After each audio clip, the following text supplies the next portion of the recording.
Николаев Афанасий Васильевич, родной брат моей прабабушки. До призыва в ряды Красной Армии он работал учителем в селе Егольжа. Призван в сентябре 1942 служил в 9-м запасном учебном полке железнодорожных войск. Военная часть, где служил Николаев Афанасий Васильевич, вели бои за освобождение Ростовской, Донецкой, Житомирской области, Запорожья и Днепропетровска. В мае 1944 он был направлен на курсы наводчиков гаубичной пушки.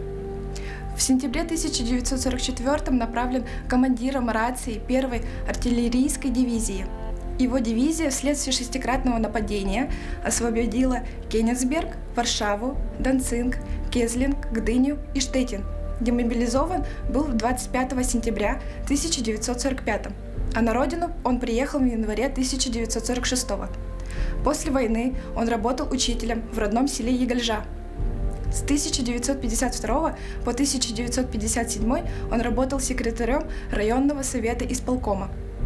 В 1957 был назначен заведующим отделом культуры райисполкома.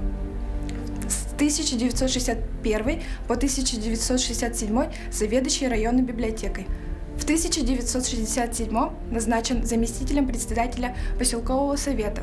За высокие достижения в работе дважды награжден почетной грамотой Президиумом Верховного Совета ЯССР.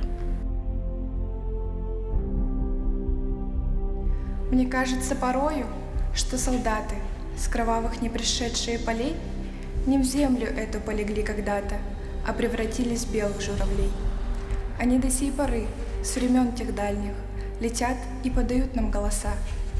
Не потому ли так часто и печально мы замолкаем, глядя в небеса? Сегодня, предвечернюю порою, я вижу, как в тумане журавли летят своим определенным строем, как по полям людьми они брели.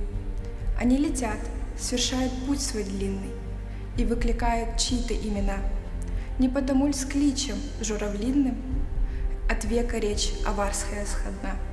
Летит, летит по небу клин усталый, летит в тумане на исходе дня, и в том строю есть промежуток малый. Быть может, это место для меня.